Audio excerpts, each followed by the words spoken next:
This is it. Jai Baba, everybody. Today, I would like to talk about the human side of the avatar.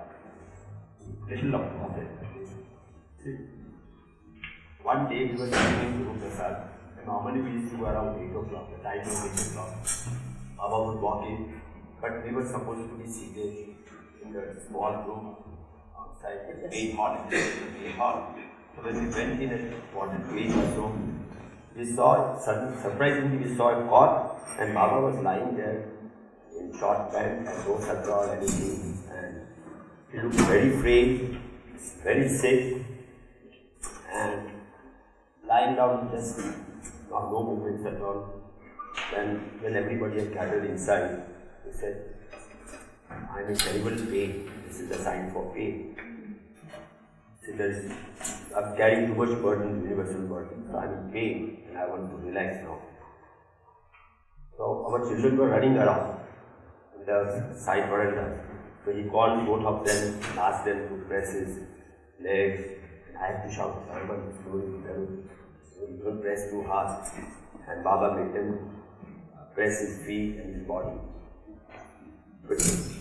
But the most important aspect was that afternoon, when he came out, he was glowing, there was radiance on his face, and suddenly the sickness had disappeared. So, at one moment, he would appear frail, fragile, sick, and the next moment, he would be absolutely radiant. The glow was always there.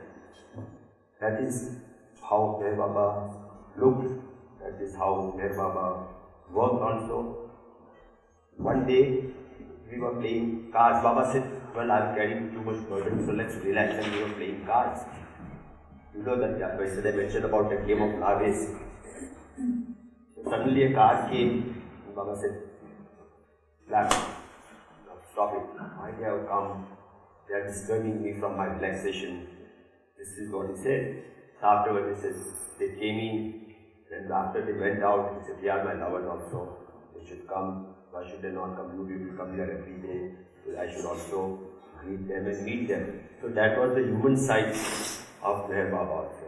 He wanted relaxation, and at the same time, he would greet the lovers, those who had come from long distances, and so forth. And every now and then, how do I look? And then, how do I look now? Even smile was there. Change within minutes, like he'd be so, like you said, too much, and then suddenly, and he just, how do I do? And there was a Many times he would come inside and Bukhawe would bring a bowl of rice and all, and while we were sitting there, about 10-15 of us, he would eat his lunch at around 10:30, 11 or so in the morning. His own hands, and this was a simple diet of dal and rice, and he would drink water, he would wash his hands, and that was his food for the day.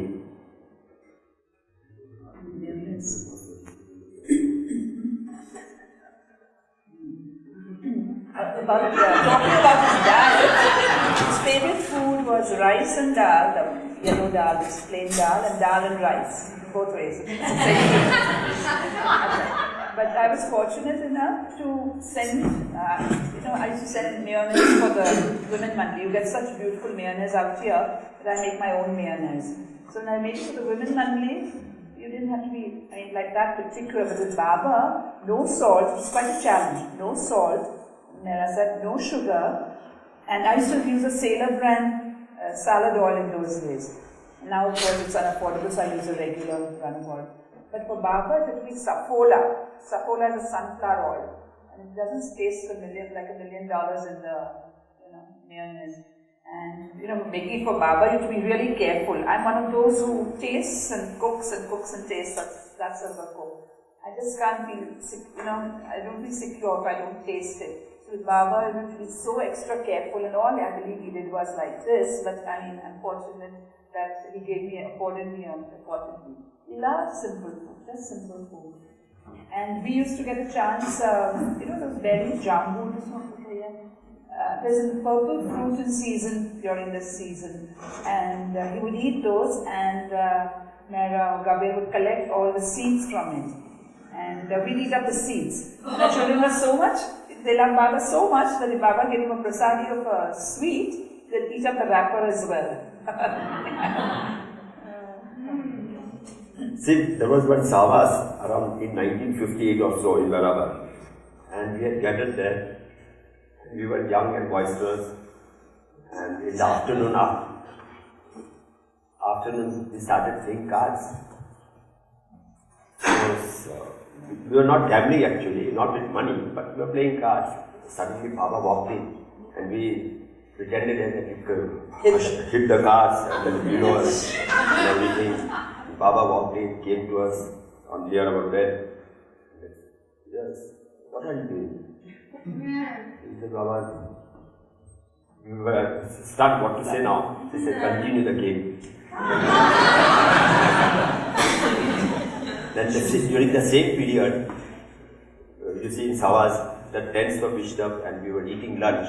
The Baba himself came and started serving all of us with rice and all with his own hand. And there were rows and rows of tables, and each of his lovers was served with dal and rice by his own hands. Now, this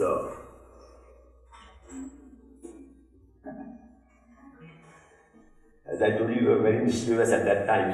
The Sahavas, the gathering was on. Odavima had come from Sakori, and Andrites had come, and you see they keep temples outside the pandal. What Nara, Arnavaz's brother, and Homa, both the brothers and two of us, we started exchanging the champals, threw them on the tents and everything, and when they came out, they couldn't find the champals. We were enjoying the joke, but what happened was that the complaint went to Baba, and Baba got very wild. What is this? Our Bombay boys are doing, my lovers are doing like this, they have come from hundreds of miles, and this is the way you people behave. So we were brought to Baba, and we had to apologize. Then the telegram was sent to Bombay again. Don't do it again.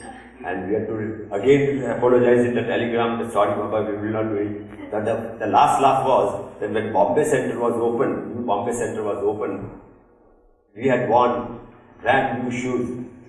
And Nara and myself, we went to the center. K shoes, those English shoes. When we walked out after the function was over, both our pairs of shoes were missing. So it was all squared up the account of You know the story, there was one gathering, and Baba told Neeraj that tell these people that I am the avatar of the age. Don't worry, tell them, declare it. So Baba Neeraj said, somebody got up and said, but Baba, how can we focus on you? We have Rama, Krishna, and you are asking us to now love you and worship you. Baba says, no, I am not saying that. You continue worshipping Rama, you continue worshipping Krishna, because I am the same ancient one, Rama was the same one, Krishna was the same, and I am the same one. Then he changes the topic and says, you know one story? And he tells this story.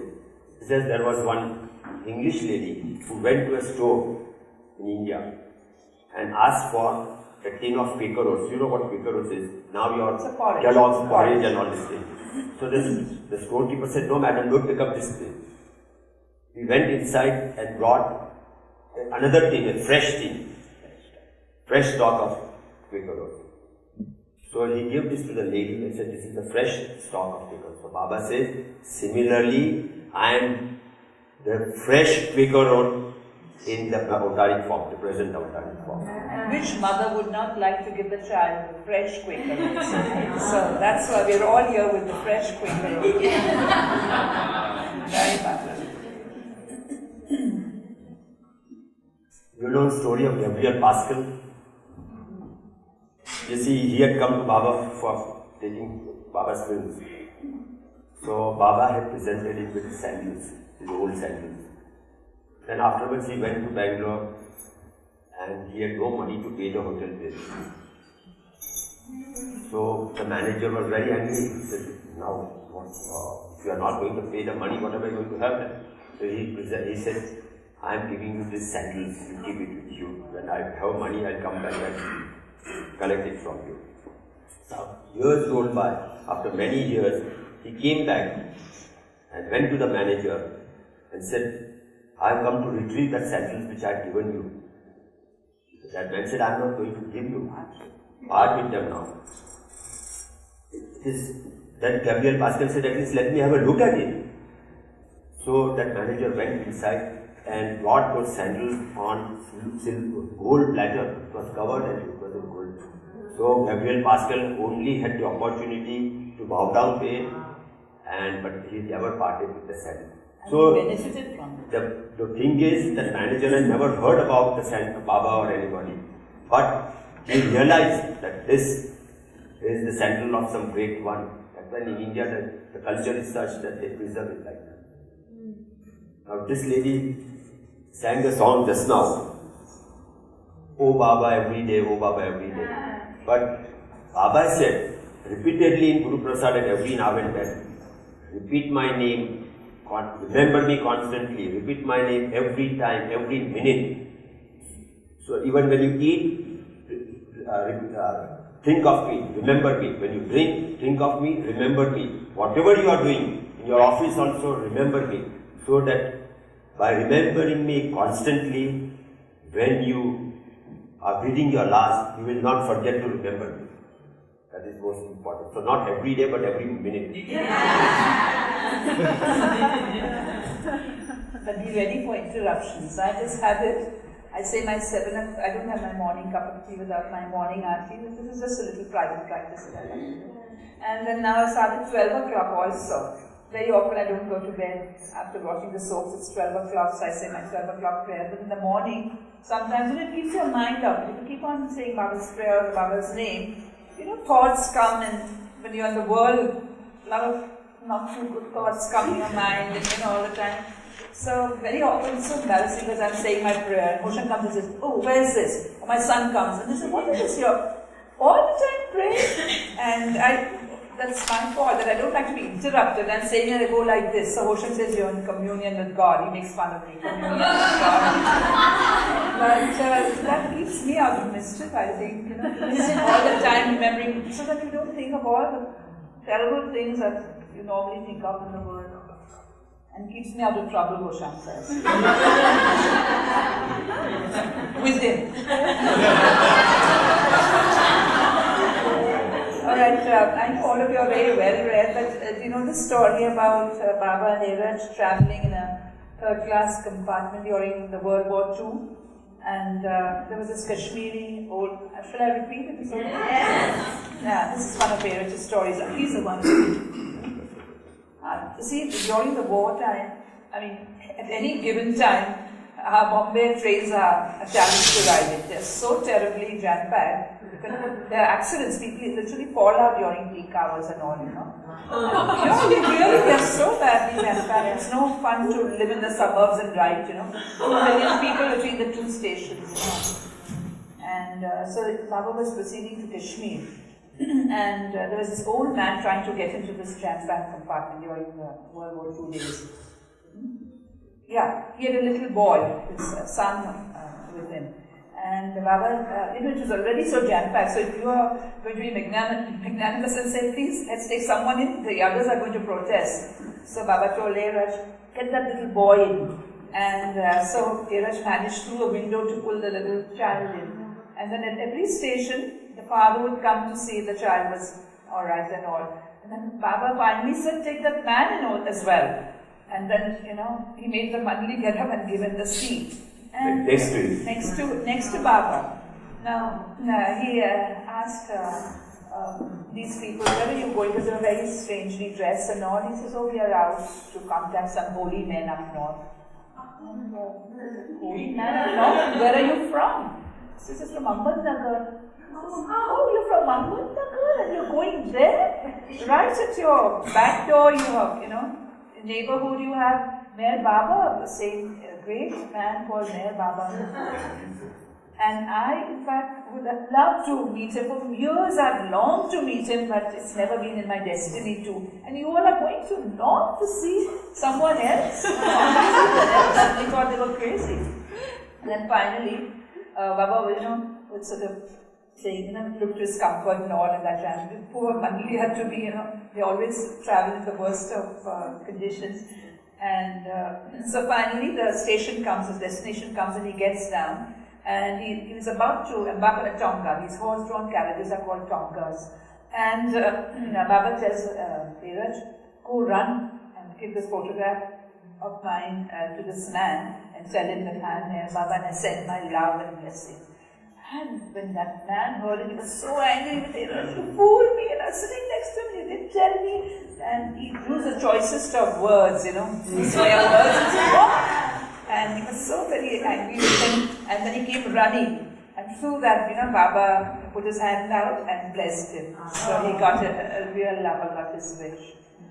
And talking about the Lord of all minds and hearts and the giver, the story of Lord Prophet Muhammad, when he was about to die, he said, he had been involved in wars, right? He fought wars.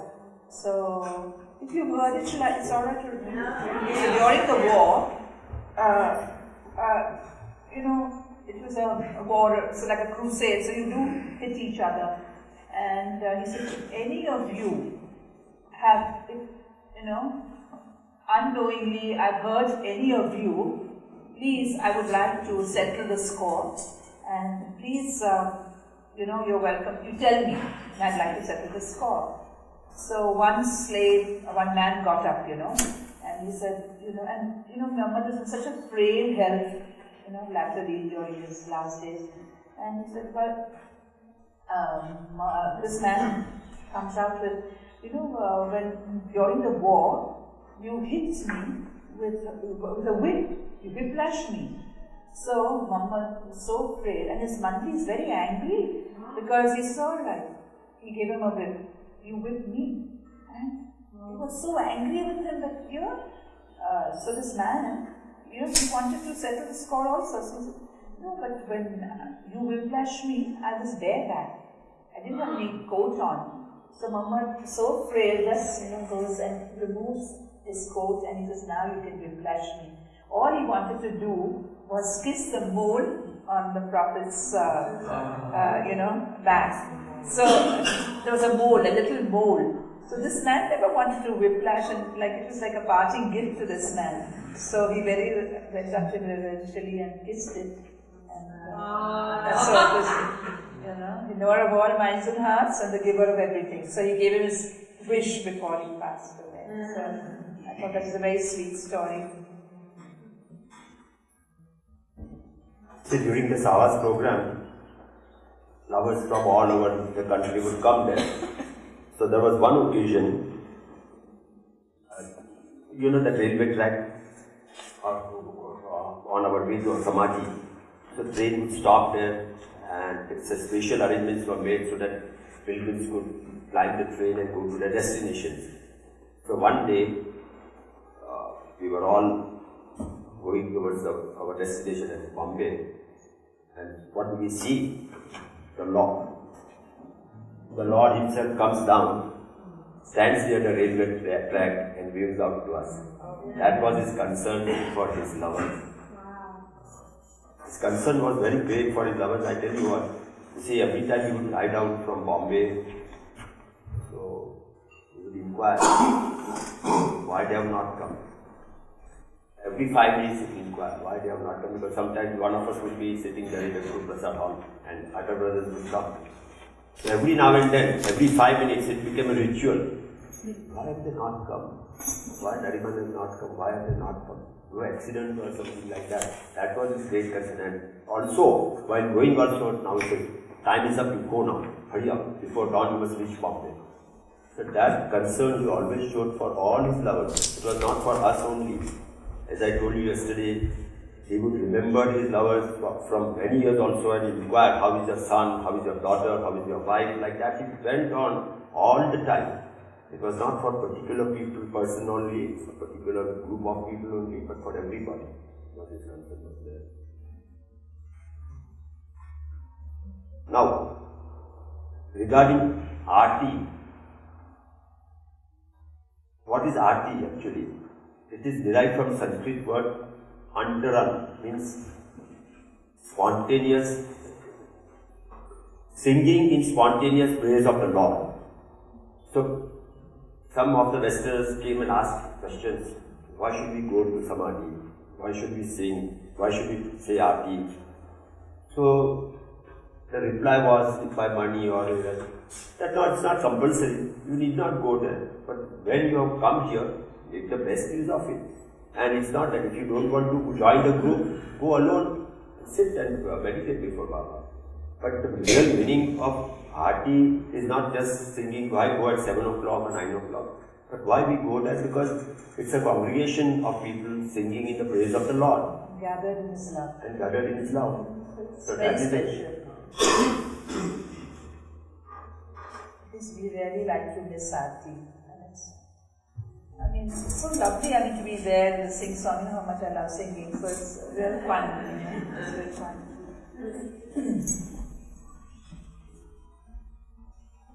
Yeah, yesterday somebody asked me if we had any orders. Well, besides yawning day and writing letters, I had no other orders. But my son was very thin in those days, he was small. This was before 1965, so when he was about 5 years old. And Baba would say, don't you feed him anything? Baba is so troublesome, he's in endless trouble to eat. My little daughter would be nice and healthy and he'd be very thin. So Baba would 2 eggs every day. So till today, when Baba doesn't, revoke an order, it continues. So sometimes, it's a funny story, so when sometimes we come home, like we don't have a regular breakfast, such a heavy breakfast, we have toast, butter and cheese, something to eat. So sometimes at 12 o'clock in the night, he has to have his order, so he comes and I said, Rayoman, you haven't taken your eggs today? So he has the 2 eggs. I wish Baba had remembered to revoke the order. Son-in-law tells him, no, you're lucky that he didn't revoke the order because that way you're constantly with the eggs. It's, you're constantly remembering Baba. And another thing is that we do first, to begin with in 62, we had to send a letter every fortnight, both of us. Then from January 65, in the letter he wrote, once a month both of us had to write. And Eretz wrote that was a good sign, that means we were getting healthier, that Baba didn't want us to write every fortnight. He wrote, it's a good sign. Then 7th April 67, in seclusion, he stopped with 2 bulletins, but we had to write a letter once a month alternately. And so I got a chance to write my last letter to him in January. And this is... Of course, Baba knew, but this is a secret I'm letting you all into. Sometimes, we wouldn't write, because every first of the month, that, how our busy lifestyle is, and we were, like I said, very familiar with the Lord, and sometimes I'd backdate my letters, and then before my letter could be sent out, he was wondering this morning why he hadn't heard from his dear Hoshang and Havovi. But he never once scolded us for that. Cooling with the Lord. But so compassionate, he was kind enough not to pull us up for that. So he deserves to be pulled up. Guruprasad has also observed silence for 20 years, along with Baba. So one day, he also observed silence for 20 years, along with Baba. So one day, Eraj got so desperate because Ustadji was saying something, Baba was saying something. So Eraj in exasperation said, it is too much, these 2 tough people. So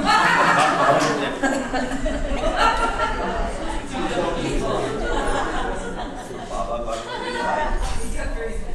Got mad, said, never say it again.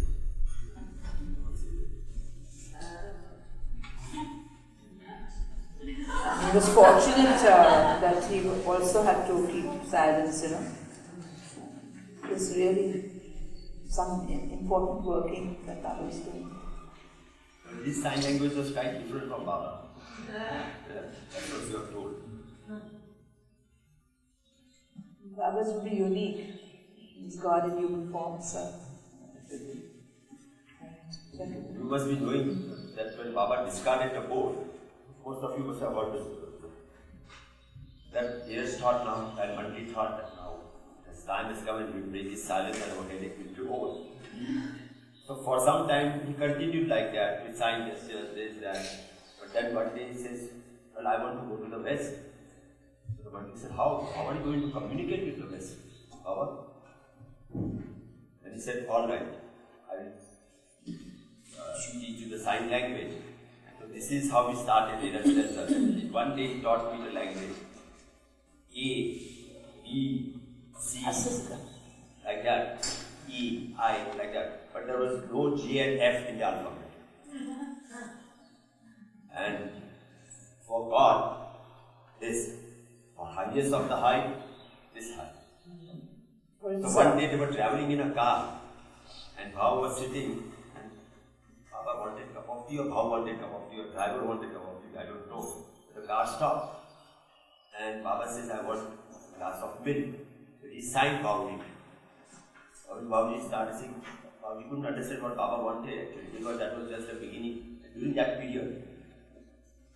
So Baba said, this, that, many signs he made. Bhavji still couldn't understand anything. And one villager was saying, you fool, he wants milk.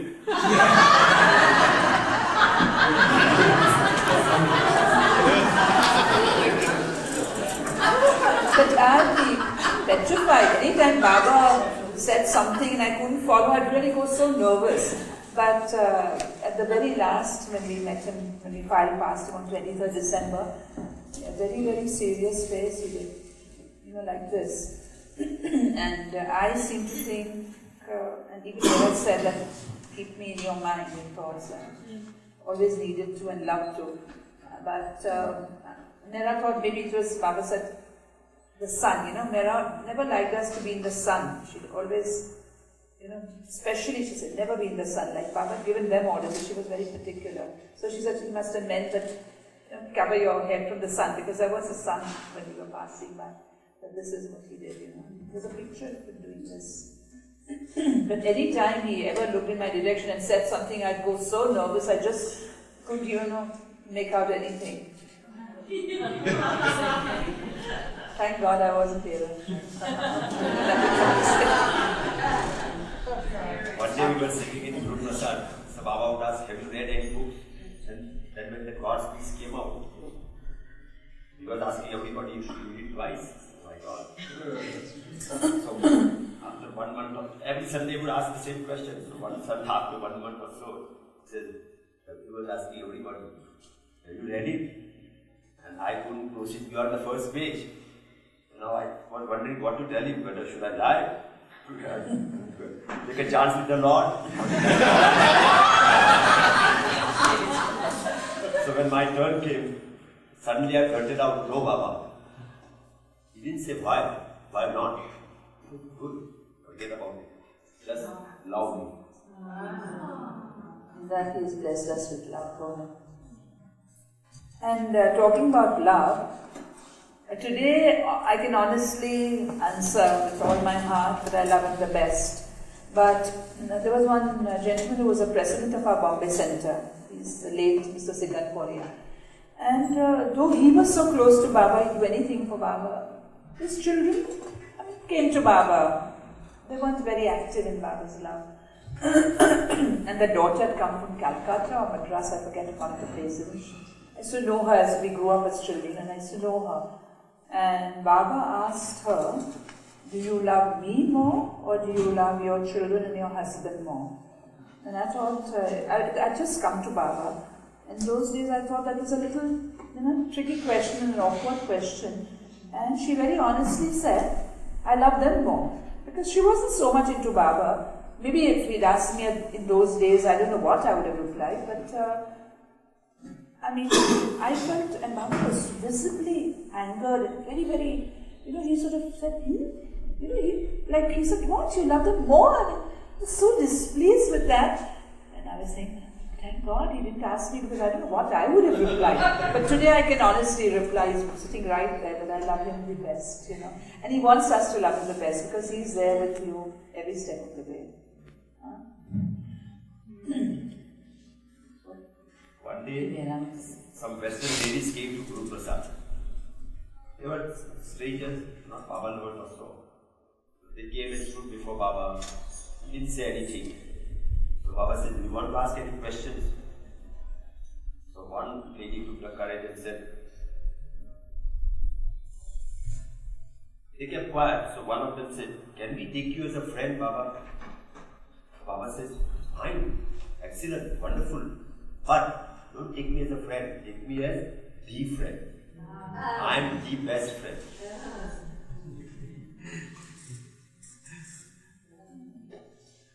And once Banumasi, Eraja's aunt, who passed away recently, Daddy Keravala's mother, she brought somebody who wasn't a Baba lover, or that lady was, asking such embarrassing and terrible questions to Baba. She was doubting Baba before the whole Guruprasad crowd in the main hall.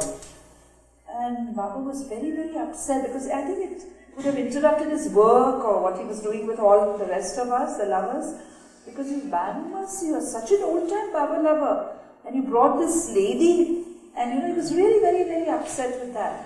And I still remember. And then the next day, I think that lady, Banamasi also felt very bad that she never expected that lady. She just brought her so that she could enjoy Baba. But that lady asked, I'm not sure what the question was, but she was doubting. She was a doubting Thomas, and Baba wasn't at all pleased. And it must have, he said, he didn't like it, because he said, you brought her, you're such a close lover, you should know not to bring her. I mean, that was for the intimate disciples, and she had no business to be there. She was going to be questioning. But I think next day she sent an apology or something. That one of Sindhu Baba's died. Jolly shock. That's it. Okay. Alright, now should I go on to Mera, who is love personified? And we have Lord Shiva, who is Baba. Shiva and his Shakti, spirit and matter. She was his other half, to say, And they look so alike. I have a poster in my house which I've framed, which says, I love you, in which they're both looking down. They look like twins, identical twins. So beautiful were they both. And very often, when Mera would stand on a porch, before the invasion from the West, we love to have you. I mean, we enjoy having you, and I'm sure the Mandi enjoys you. But we had some nice moments. Like we'd go at odd times during July, and we had a car, so we'd leave later than the rest. And each time Mera would stand on a porch and wave so sweetly. And so often I felt this is Baba waving, not Mera. There's so much, that same quality of skin, beauty, everything, And she always took me under her wing, like I told you during Guruprasad days, when I was a disbeliever from those days. And that time she had time on her hands, so she'd take me on a garden tour. I don't have green thumbs, and she had all the green thumbs in the world. Like she was so good with, you see the beautiful Merazat garden. That's a tribute to her love. And she'd pick up a leaf here, and I was a country bum and a city person, and I didn't really know one thing from the other, and she'd pick up, and then she'd bend one leaf and let you smell it, and everything, and flower, and she knew so much about her garden, and that was really lovely. She'd wear her little hat and take you around the garden tour, as I called it. And I sung the song Trees for her. It's a poem by Rupert Brooke, I think. It's a beautiful tree. Poems are made by fools like me. It concludes like this: but only God can make a tree. And I used to sing that for her. And sitting out there, those trees out in Merazat in the porch are so beautiful. And when my Meruk was born, somebody gifted her a little pink, in a very pretty pink color, elephant-shaped soap box. And anything we got, once we started loving any goodie we got, and we thought it was pink, and we give it to Baba, we give it to Mera. And Mera used that soap box for Baba. And before she passed away, she showed me, probably some of you have seen that pink little box with the elephant thing. And she said, "You remember this?" And she used it for Baba. So. And talking about Cameo soaps, in those days, if little soaps were left, from Arnavaz would pass them on to us, and I would nicely use them up. So then I started liking it so much, the Cameo. So all my friends will testify. So I became the Cameo girl. So I said, "Baba, you got me into the habit of using Cameo. Now you keep me provided." So most of my friends will pick up and bring me Cameo. Okay, so that's a soap thing. So then when we were in Guruprasad, Baba would say, "All right, go with the girls or the ladies." We go to Baba Jan's, tomb there. Twice I've been with them, and we take a jali. It's a beautiful, lacy garland of flowers, and we help Mera put that. And very often we go to the movies, and we would concentrate on the movies, and we'd have to really, be surround her because in the crowd, we'd take her, and then all the time between the movies, we'd be wanting to turn back and look at her, or she was next to us. All our focus was on how she was enjoying it, and she passed a few remarks, which were all very beautiful. And when I wear glasses to read from the age of 40, and she never wore glasses, and everybody likes to be around her, so if I'd be sitting, usually I try to get a ringside seat next to her, and very often we put all our stuff in Nariman's room. That's Arnavaz's husband, late husband's Nariman and Arnavaz's room, and sometimes I take the glasses and nothing would have to be read, and when I wouldn't have them, when I wouldn't have them, she'd give me something to read. And I said, "Oh, Mera, shall I run get my reading glasses?" And of course somebody else would read. "You need glasses at such a young age? And look at me, I don't use reading glasses, And I tell you, when she passed away in that Nandli hall, she looked like a girl of 35. That's how young, and she was always very beautiful. And I'll describe that to you later. And, so many hints she gave about, like she was not going to be in our midst anymore. Like, usually 15th March, the season ends, So in 1989, when I went to, I said, I'm going to stay till 15th March and it'll be there. But Baba had other plans. Our son works on a ship, he's a chief engineer on a ship. At the time he was a second, I think. And suddenly the call came, the telegram came that we had to go away. So he went first, said bye-bye to Mera, and she said, "Baba's blessings are with you, come soon," and all that. And then we had to go to leave him off, Hoshang and I. So I said, "Oh, Baba, can't I stay till the end? What is this? Something you're taking me away 4 days before." But on 15th March, all the pilgrims leave, so it's very crowded there. So on 11th, actually, I got, to be special attention because I said, "You're going?" And I said, "Yeah, Rayum is going." So she said, "I've already given him Baba's blessings and give him my Jai Baba and all that." And I said, "Mera, I'll see you in June." So she said, "Hope so." So I said, "Am I going to kick the bucket or what?" I mean, hope so. I thought she meant for me. I said, "Well, that's not very nice. Hope so." She knows I'm there like a bad penny each time, every possible, But that's when she said, "Hope so." And then later on in May, I realized that it was one of the ways. And then on 27 December was my children's Meruk and Saroshe's, the wedding that took place in their wedding anniversary. And I went to meet her, and we usually have a treat for the Monday and all. And as somebody said, it's their anniversary today, so she invited me to have lunch with her. In those days, after a while, the teas became less frequent and lunches became absolutely not frequent. It was a Tuesday, I remember. Both the times that I went to her, 7th March and 27th, it was a Tuesday. And usually she'd have one of the the residents. I don't want to name the resident because, anyway, so the resident was also invited. She was always there every Tuesday. That was her turn to go for lunch. And I was invited, and it was really a nice feast. And that was my children's anniversary. And I am one of those who loves offering garlands and doing sagan. We call it sagan, means all the auspicious things, there was a rice and white dal, which is part of the sagan, fried fish. And then finally, Katie brought out the rava is semolina, which was, stuck in the fridge from Mera's birthday from 22nd December. She heated that and brought that out.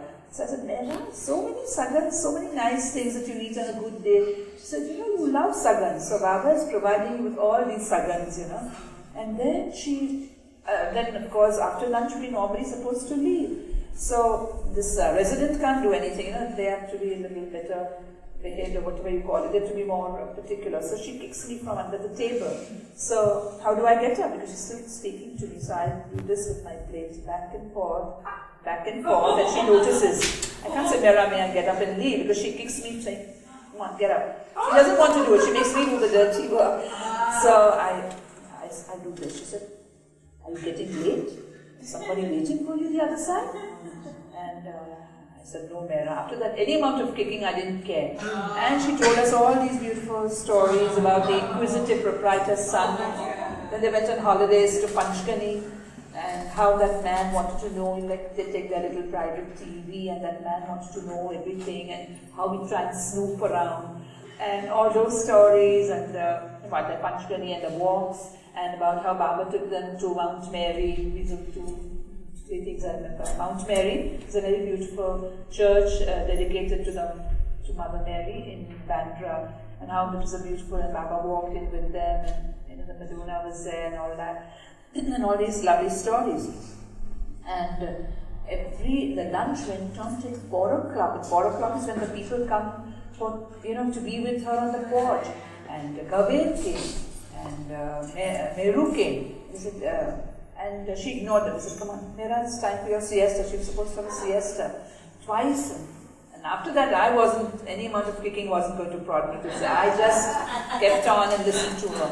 Finally, about 4, she got up with a little hanky around her, it was like a little apron that she made from this little cloth. And she said, I'm sorry to have bored you and, kept you so late. But who knows when I'll be ever able to tell you all these stories again. And it was such a joy, but it was just that I wanted her to rest and all that. And then she hugged me and she said, you can go. And I still remember I met a friend called Usam Palati. I was so excited. I said, look at her. I was so privileged to be with her so long and all that. But she said, who knows when I'll ever be able to tell you all these stories again. So that was another time. And of course, the last time she invited me was on my birthday on 7th March. I wasn't going to tell her it was my birthday, and nobody else did either. And I had a box of Sunlight soaps, which I'd specially got some. In America, you can't find Sunlight soaps, the ones she used to use, a brand. So when we were riding with one Australian Baba Lava Roy, I gave him some money. I said, would you please send some Sunlight soap? And I wanted to give it to her. So this is very prettily gift wrapped. And normally, she would be so busy, but she said, what is it? I said, shall I open it? I opened it, and she went like this. And she says, who told you I like them? Gavet told you, Baba asked me to use them. And then after she says, give a very simple lunch. And on 6th March was Shivratri, that's Lord Shiva's birthday. And Rao's, there's a family called Rao's that sent her vegetarian lunch. She apologized, it's just vegetarian lunch. Would you have lunch with us? I said, oh boy, I'd be thrilled to, and I went. But on that day, we had the lunch, and Elaine Cox was waiting for her at the porch. So she just, she gave, and she said, nobody, you didn't tell me it's your birthday. Imagine me going up to her and saying it's my birthday. So that was the last time And Katie passed by, and Katie said, hey, today's Havovi's birthday, and she said, you didn't tell me. And so she gave me a treat on my birthday. And this is the last thing. Like on 20th, she passed. Now on 18th, early in the morning, that time we were all longing to go and be of help and help others. We are not medical persons, and the whole world probably wanted to come and be with her. So we told Arnavaz, shall we come? We'd love to be there to help in any way we can. Once before that, in May, when they were in May, they usually have their holiday in May in Pune. And I had this terrible longing to see her. Now I'd just seen her in March, I told you 11th March, and every grade, once I saw, we went to Pune Club, and Kachu is a driver who drives us around in Pune. Kachu, the one who rides his big bus. And I saw Kachu sitting there near the ambassador, and I said, they're there. Social says, what's going to happen if they're there? And I was hoping, somebody would pass by and I'd get a glimpse of that longing to see Mera was so intense. Every great ambassador passed, I'd go, Ocean said, yeah, what do you think? They don't do anything except ride around in the ambassador holding Pune. And, we would really, who would have gone in that sense, but I met Ted and Janet and they said, how they don't like being disturbed, so I didn't go. But that longing was so very great to see her. I even contemplated going to Bhaktawar, that's on the Nagar road, and standing there and waiting for the car to pass, but I didn't know what time it would pass. I was like, are you gone crazy or what? But that terrible longing was there to see her.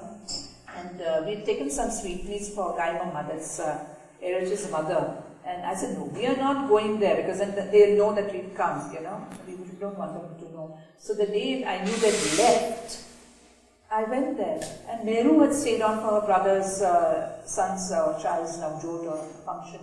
And she said, oh, you're here for so many days, why didn't you come? In fact, we wanted people to be around Mera because, Mera, they wanted her to communicate with people because this was in May. It's very close, April end, so in April end. And I said, I was so longing, Meru, but I thought it would be the right thing to do and all that. So that was there. And then once we heard about Mera, we were all wanting to go there and all that. And we'd ask, Ejal would be on the hotline with me, saying, we asked this one to come, the doctors, Dr. Mehde said, she rang me up saying, I can't get the ticket, and another doctor missed the golden chance to go there because she was attached to some embassy, some consulate, and they wouldn't give her leave and all that. And so in the morning of the 18th, I see Mera sitting in her chair, so beautiful and lovely, and I'm telling her that Mera, Dr. Mayor Desai, doctor told me that I'm trying to go if I get a bus ticket. May is our vacation, so it's terrible to get tickets for anything. And she said, I'm trying to go. She told me that. So I'm telling Mera that Mayor Desai is trying to come, Mera, she's trying to get a bus ticket and come. So Mera said, but she's already there, she's sitting there, and I didn't see her in the chair. That means my whole focus was on Mera, and the next thing I see is a heap of beautiful lilac rose petals, big heap, and there's no more Mera. And I said, that was a dream that was going on, and I was thinking, these are the type of this color is like the tea roses I used to take for Homa, Arnavaz's brother, when he was sick in hospital. This is a thought. And there, so I felt that this was like Baba saying, she was in human form, now she's represented by flowers. And then I see, on 20th May when we were there, the number of beautiful garlands and flowers that the whole shrine is covered with, she's now flowers all the way for her. It's going to be. Do you know the story of Rosemary Jackson? No. One day she came to Mera's family hall. Lover from UK. So, as usual, Era asked, why have you come and how did you happen to come here? She said, I'm ashamed to tell my story. She was a Baba lover, but she had not gone there. She had a picture of Baba in a house of somebody had given. So now she starts a story like this. She openly admits that I'm an intellectual person. I accepted Baba, but I could not understand how I could accept him as God. So through a friend in book she had read and heard about him. My heart said that it is true, but my mind said it can't be so. So that was a constant conflict between the heart and the intellect, like that. Now how should I test Baba? If he is God man, as he claims to be, then at the count of 10, this picture which is hanging there should fall. So this is a true story, she said. So she's mind prompted me to say this, but the heart said, no, don't do that. Again, she went on like that. The struggle was there all the time. Then she started counting 1, 2, till 8. And she said, no, nothing has happened now. If the frame doesn't fall down, then all my hopes will be dashed. She said, 8 and a half. She was giving Baba time. Then it became 9, then 9 and quarter, 9 and a half, like that. And then, right on time, at count of 10, frame fell down. This miracle. But testing Baba like that is not the right thing also, actually.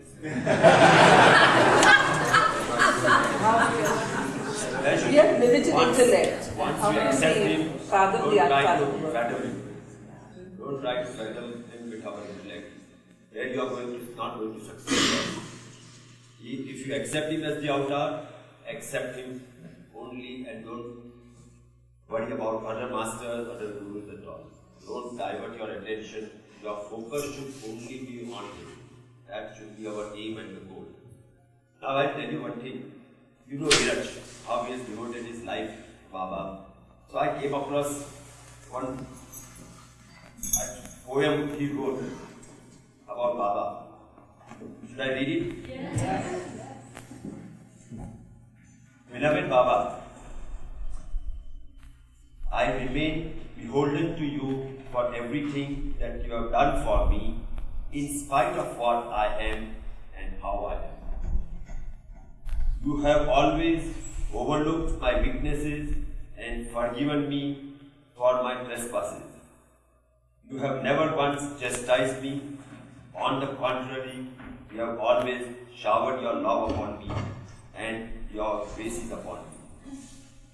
I have no words to express my gratitude but to utter, O Baba, O Baba, O Baba, I am grateful to you for everything. I remain eternally grateful to you forever and ever. O Baba, I beseech you, implore you, and beg of you, never, never, ever let me down. Baba, never even let me down. Never you ever reject me, but accept me as I am and how I am. O Baba, guard me and guide me and help me. Hold my hand and lead me on till the very end. Fill me with your love from top to bottom, from side to side, inside and outside, so that your love pervades and permeates me, engulfs me and envelops me, and all that is you love and not I, and all that is your love and not I. I remain resigned to your will and let thy will be done always. Jai Baba.